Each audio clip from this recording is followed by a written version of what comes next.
Welcome to the Dublin Bible Talks, midweek Bible talk for workers in Dublin. I'm Cameron Jones. What's the point of Jesus' trial? In 1 Samuel 29, Jesus' ancestor is under trial. Maybe that will give us a hint. And please consider joining us live on Wednesdays from your workplace, 1 p.m. Dublin Time on Zoom. It's a simple way of identifying as a Christian in your workplace. Simply use the link bit.ly/DublinBibleTalks. That's bit.ly/DublinBibleTalks.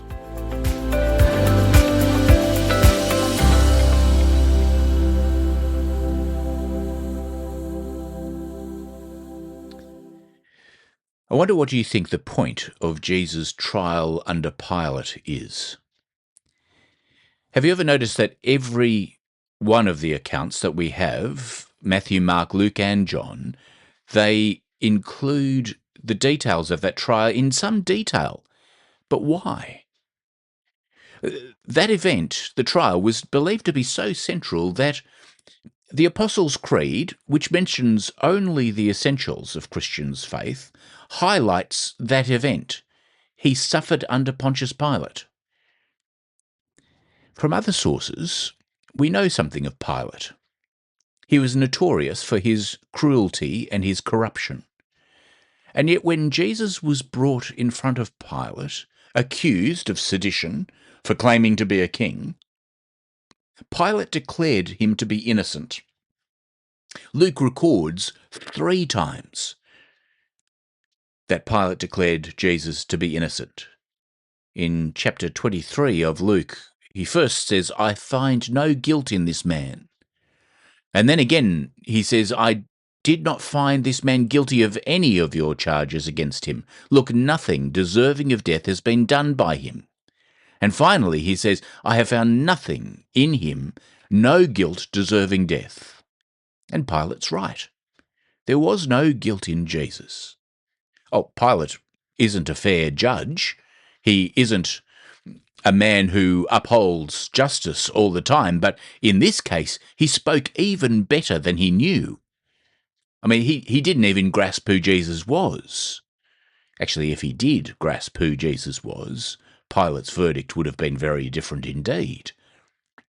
But by God's design, Pilate's testimony stands and is recorded by us, for us. The unrighteous judge, Pilate, declared the righteous son, Jesus, to be innocent.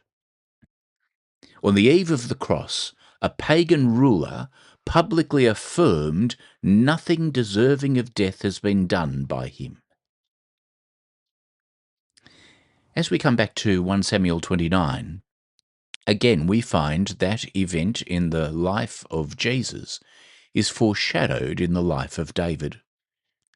As the time draws near for David to receive his kingdom, he too, we find in this passage, to be declared innocent 3 times by a pagan ruler, Achish of the Philistines. And just like Pilate, Achish speaks the truth without understanding the truth that he's speaking. And by God's plan, Achish's ignorant but true testimony stands. The pagan king speaks better than he knows.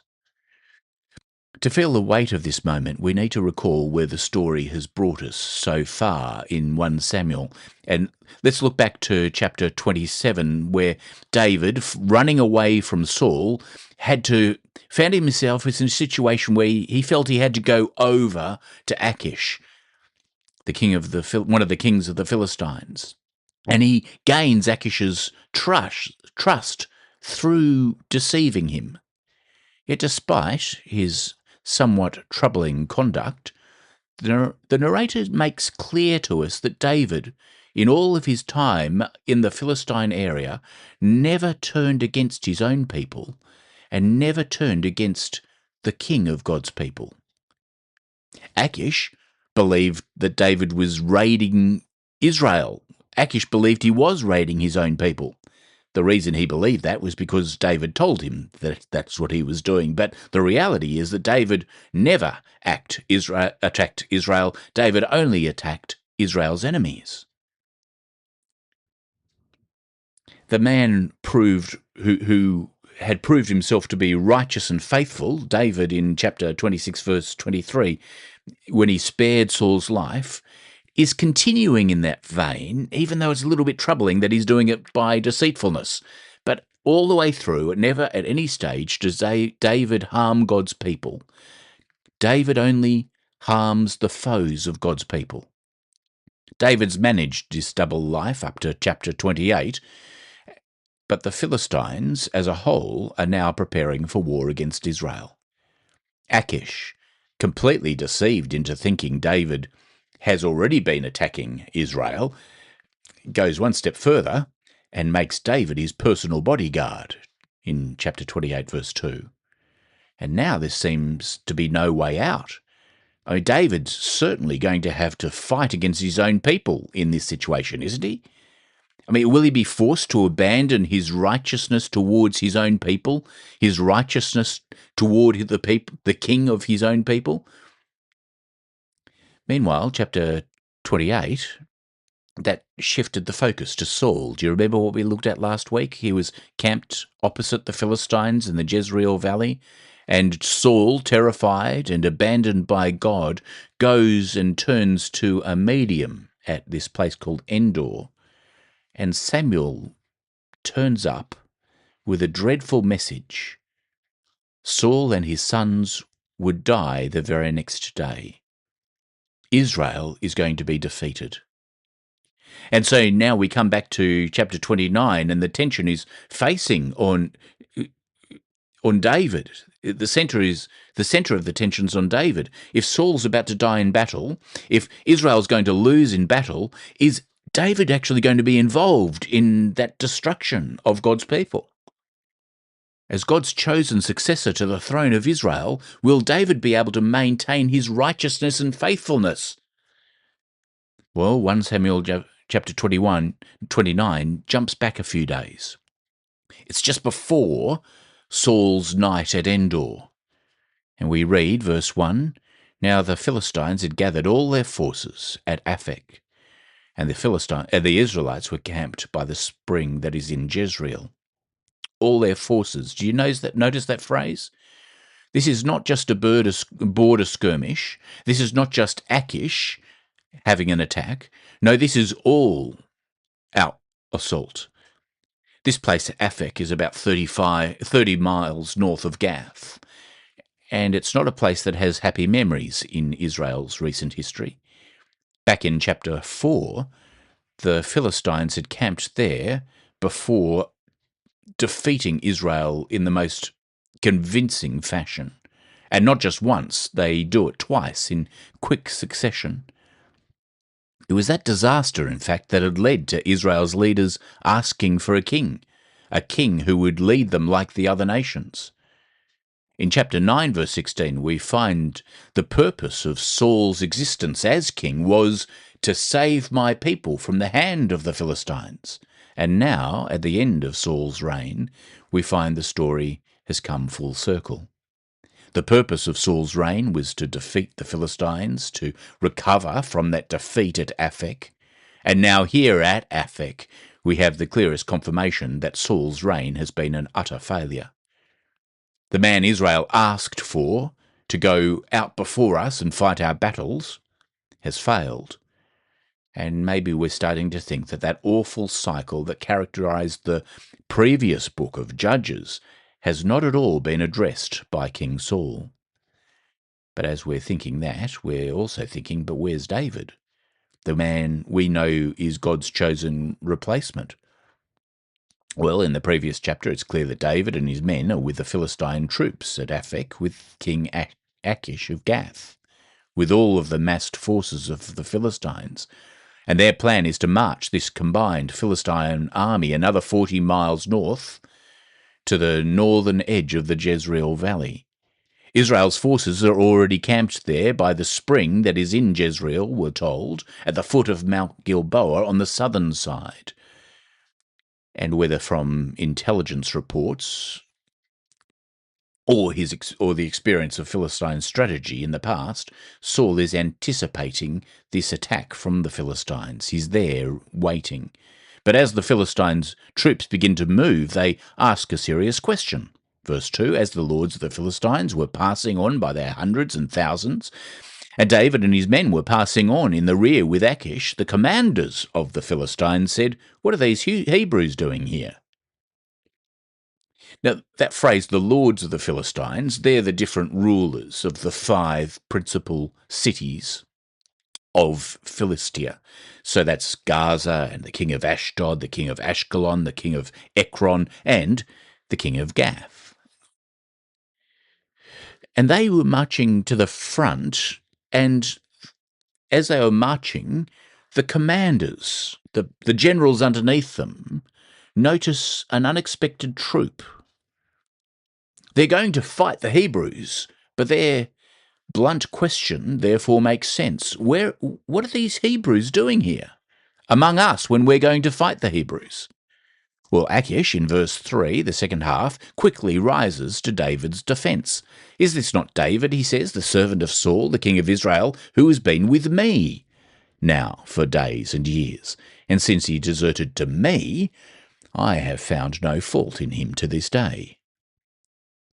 Now, a couple of chapters ago, Achish's own servants had been fairly alarmed at David's presence. They'd said to him, "Is this not David, the king of the Hebrew land?" In chapter 21, verse 11. Back then, Achish had been deceived by David's pretended madness. Now, we find him deceived by David's pretended loyalty.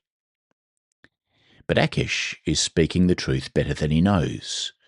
Of course, when Achish says David is the servant of Saul, the king of Israel, he means that David was once Saul's servant, but now he's mine. But we know, don't we, that David has been misleading Achish. We, as readers, know that David is the man who has proved his loyalty to Israel and to Saul. He did it at En-gedi, he did it at Hachilah, twice sparing Saul's life. Achish also boasts that David has been with him for days and years, and yet we know that's something of an exaggeration. David has only been in his territory about 16 months. Yet Achish confidently says, "I have found no fault in him." What we have here is a bit of masterful storytelling by the narrator. We readers can see what Achish says is true, but it's not true in the way that Achish means it to be true. I mean, what Achish is saying is, David's never done anything against us Philistines. But the greater truth is that David has never done anything against God's people or their king. But Achish's words, understood Achish's way, don't sway the Philistine commanders. Verse 4. The commanders of the Philistines were angry with him. You'll notice there's a difference between the commanders and the lords. First of all, it was talking about the lords marching, and now it's the commanders taking note of what's happening. The commanders aren't the kings. The commanders are the generals of the kings. They are underneath the kings. But look at the word. But the word that the narrator uses for the way that the commanders talk about Achish indicates that they think that this king Achish is below them. Achish may have been a king, but the army commanders think he's a fool. And their blunt words sound a little bit like an order. It's not the kind of thing you're supposed to do to a king, but the commanders say in verse 4, "Send the man back, that he may return to the place to which you have assigned him. He shall not go down with us to battle, lest in the battle he becomes an adversary to us. For how could this fellow reconcile himself to his Lord? Would it not be with the heads of the men here? Is this not David, of whom they sing to one another in dances? Saul has struck down his 1,000, and David his 10,000s? So the commanders, they know their history, and so this is good strategy on their part. They've tried having Hebrew allies before, back in chapter 14, but those Hebrew allies ended up turning on them right in the middle of the battle, and they're afraid that David and his men might do the same thing again and try and restore their situation with King Saul. They also know David's reputation. That little song of Israel's victories and Philistine casualties, well, that's gotten around and it's got to their ears, and they're a bit nervous about having a man like that fighting in their midst. So it turns out that this problem moves from David's hands. What is David going to do is no longer the question. The question is now, well, what's Achish going to do? Achish now finds himself, in verses 6 and 7, trapped between his own conviction that David's a good guy and the anger of his commanders. He's a bit too weak to overrule them, but he's a bit too proud to lose face, so he looks for another way. Verse 6, Achish called David and said to him, "As the Lord lives, you've been honest to me, and to me it seems right that you should march out and in with me in the campaign. But I found nothing wrong with you from the day of your coming to me, to this day." Notice how anxious Achish is to reassure David of his goodwill. David's deception has utterly won over this Philistine king. Achish even swears an oath by David's God. Did you notice that? As the Lord lives? The irony of his oath. As the Lord lives, you've been honest. If only he knew. He adds, "To me it seems right that you should march out and in with me in the campaign." Achish thinks that this would be good. Once again he affirms, "I found nothing wrong in you from the day of your coming to me to this day."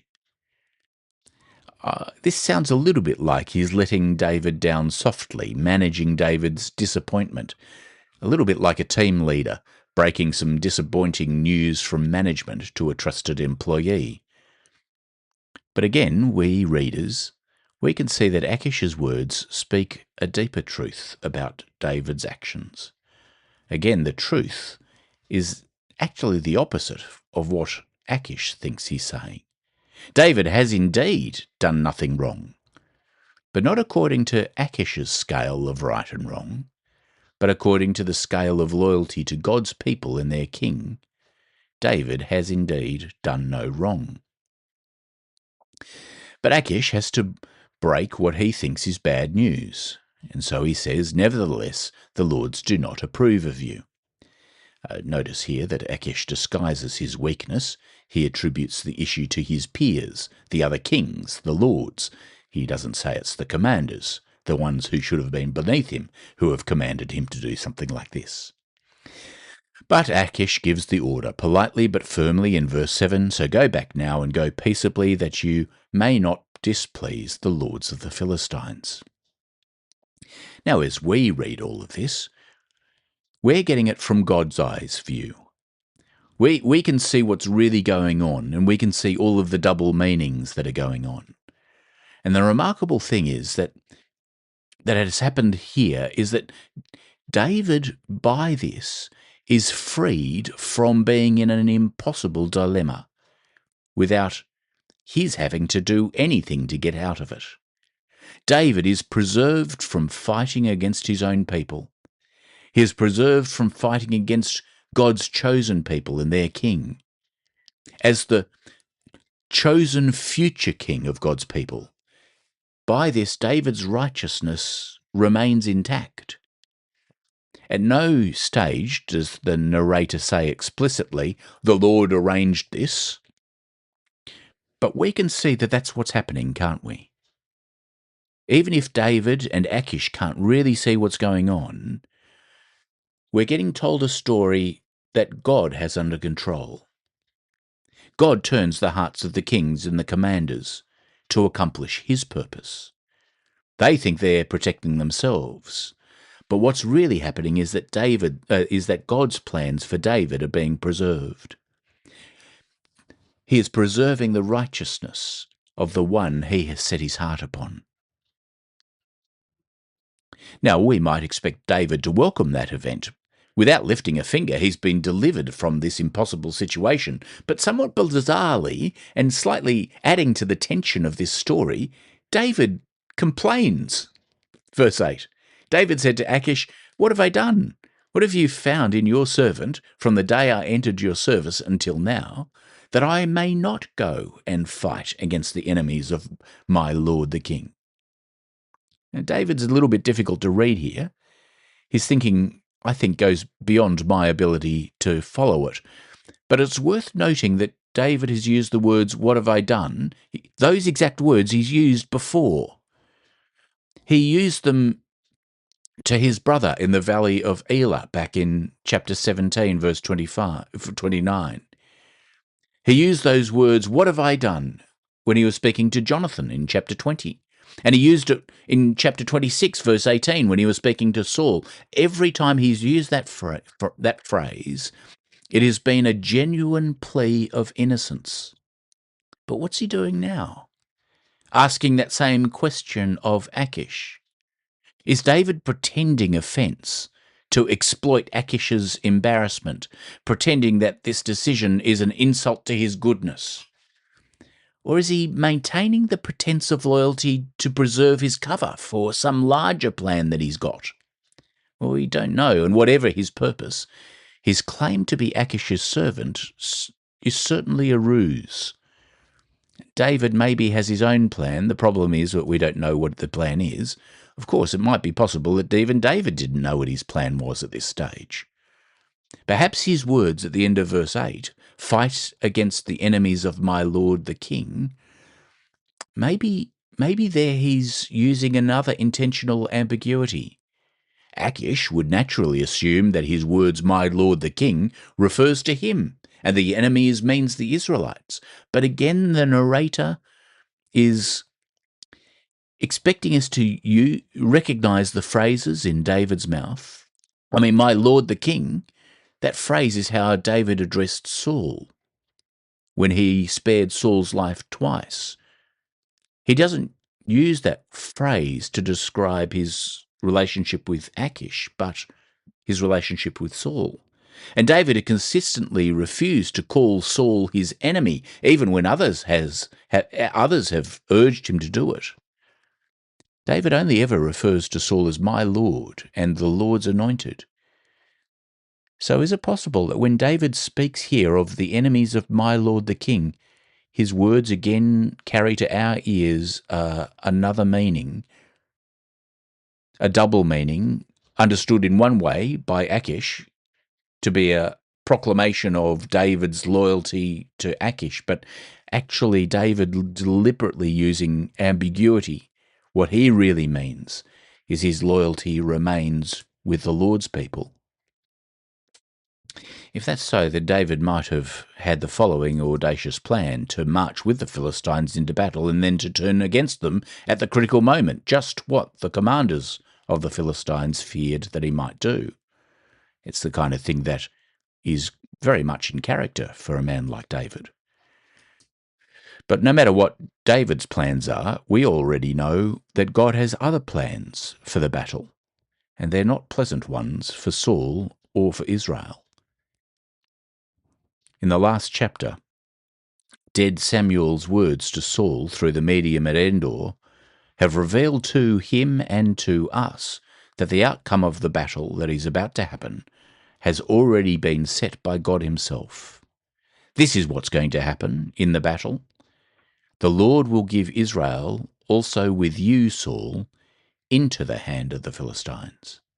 And tomorrow you, Saul, and your sons shall be with me, says dead Samuel.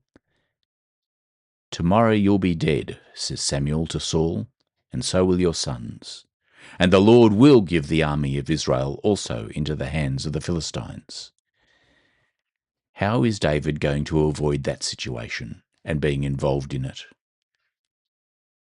Well, it's going to be by the Lord's intervention. Achish's response contains another double meaning, a truth, but not as he means it. And Achish answered David and said, "I know that you are blameless in my sight as a messenger of God, as an angel of God." Of course, Achish knows nothing of the sort. David's been deceiving him all the way through. Yet, in God's plan that's playing out, Achish's statement is right. David is blameless. Oh, not toward Achish, but he's blameless before God. Despite the situation he finds himself in, David remains faithful to Israel and to Saul. The expression as blameless as an angel, a messenger of God, it's worth noting that. Trying desperately to assure David of his esteem, Achish borrows the language of David's faith, and again unwittingly speaks the truth. For David is indeed the Lord's anointed messenger, the man after God's own heart. Verses 9, the second half, through verse 11 is David's dismissal confirmed. Achish will not defy the commanders. Nevertheless, he says, the commanders of the Philistines have said, he shall not go up with us at battle.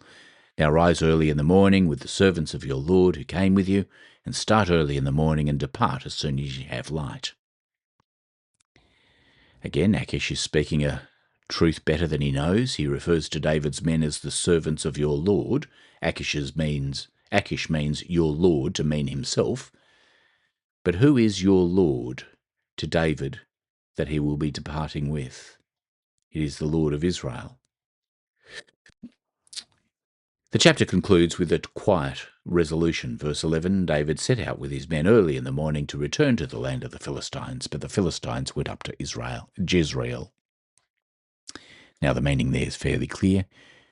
God's in charge, and he has arranged for David to be kept well away from the battle that is going to claim Saul's life. David's plan, whatever that might have been, has been overruled by God's plan.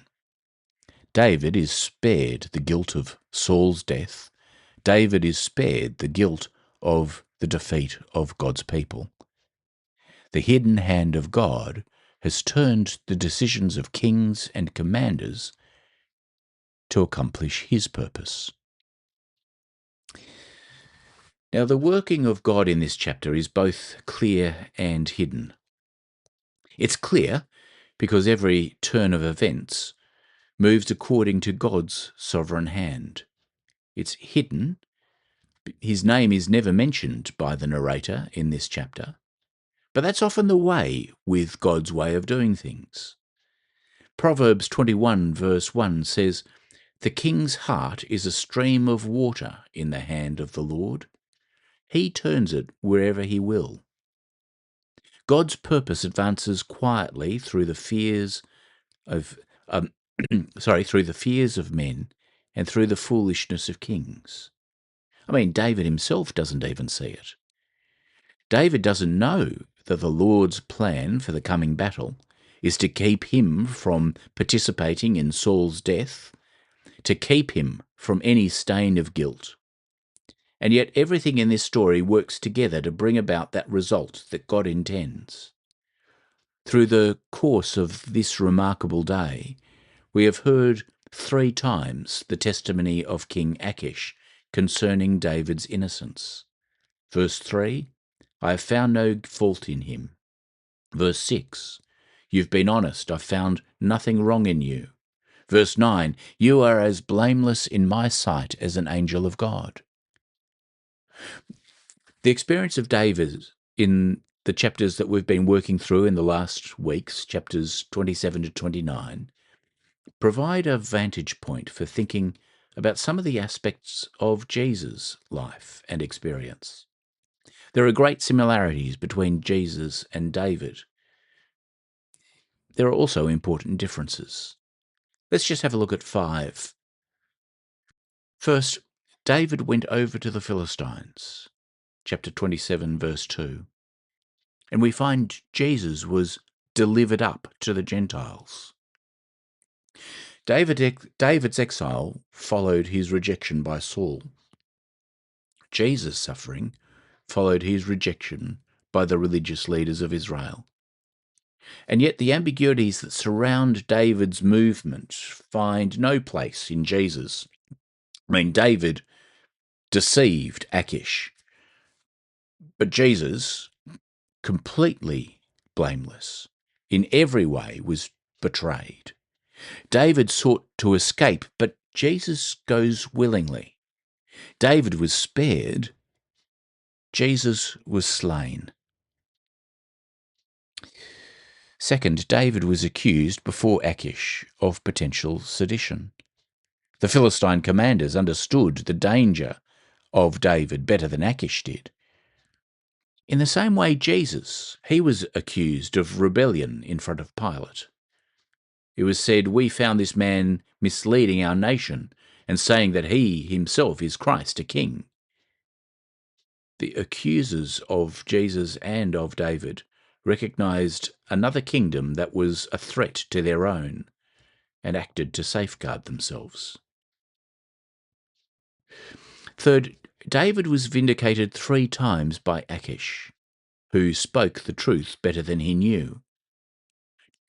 Jesus is recorded as being vindicated 3 times by Pilate, who likewise said, "I find no guilt in him." But where David's righteousness and faithfulness were mixed up with deceit and doubt, Jesus' righteousness is perfect and it is pure. He committed no sin, neither was deceit found in his mouth. Fourth, Achish was weak and yielded to his subordinates, in the same way as Pilate was weak and yielded to the crowd. In both cases, their surrender to pressure ended up serving the purposes of God. For David, it meant returning back to Ziklag, but for Jesus, it meant going to the cross. Yet for each of them, that humiliation marked a turning point toward entry into the kingdom. Fifth, in the end, the outcome for both was the will of God for his anointed one. We'll see in chapter 30, Jesus becomes, in a small but very real way, the saviour of his people. And Jesus, in infinitely greater measure, becomes the saviour of the world. So in 1 Samuel 29, we have something that stands out as a quiet turning point in the story of redemption. David's deceit does not undo God's great plan. Neither does Achish's foolishness. The Lord overrules both. The chapter closes not with David's triumph. It closes with David's vindication. It's a foretaste of a greater vindication that was going to come when the true anointed one stood before Pilate, and the pagan judge there declared, "I find no guilt in him." Through David's story, we are pointed to the perfect king who never deceived, never faltered, never failed. The one who was tried and condemned by men and yet vindicated by God. The one in whom the words of the unjust rulers are eternal. The unjust ruler is eternally true. Nothing deserving of death has been done by him.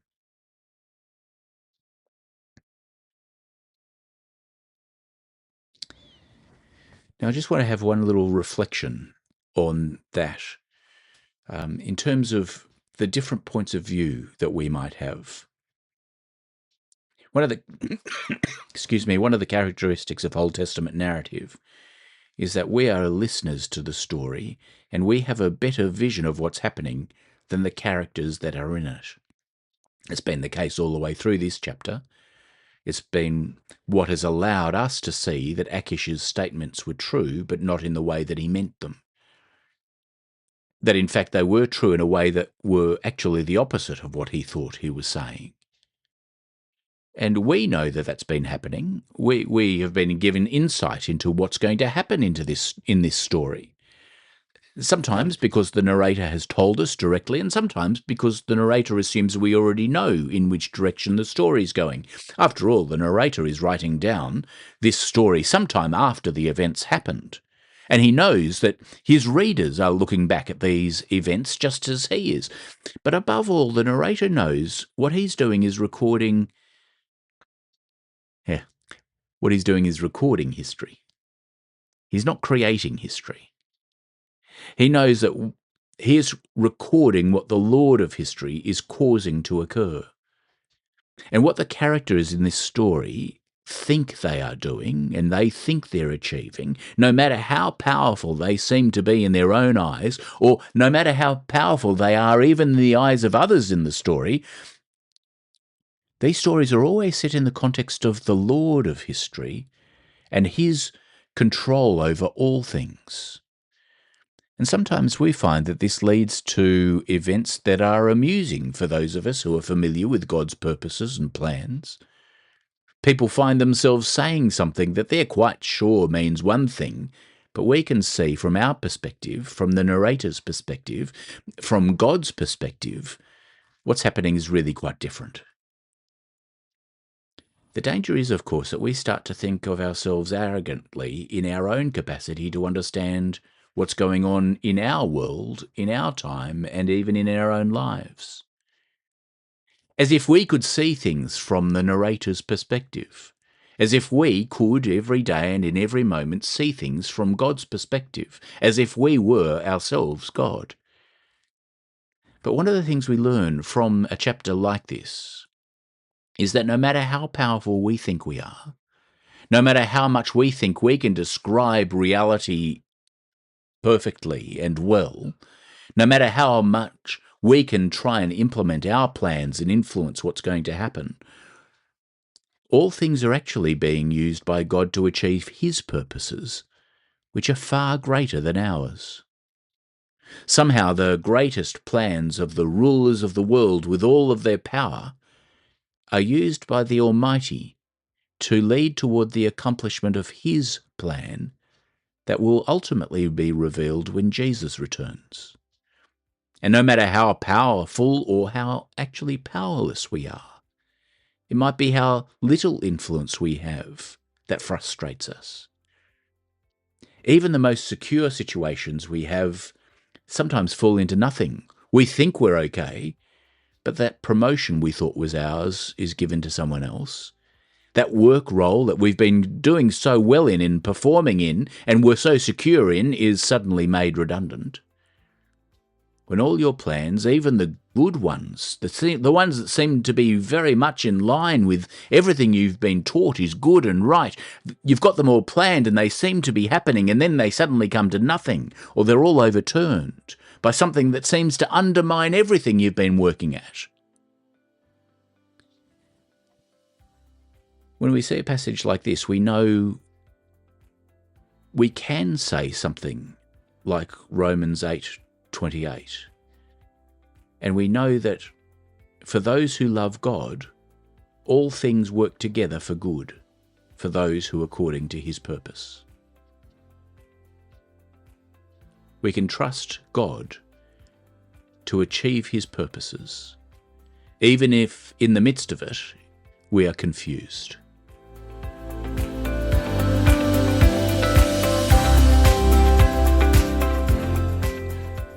Thank you for listening to the recording of the Dublin Bible Talks. You can join us in real time on Wednesdays at 1 p.m. Dublin Time on Zoom, bit.ly/DublinBibleTalks. That's bit.ly/DublinBibleTalks.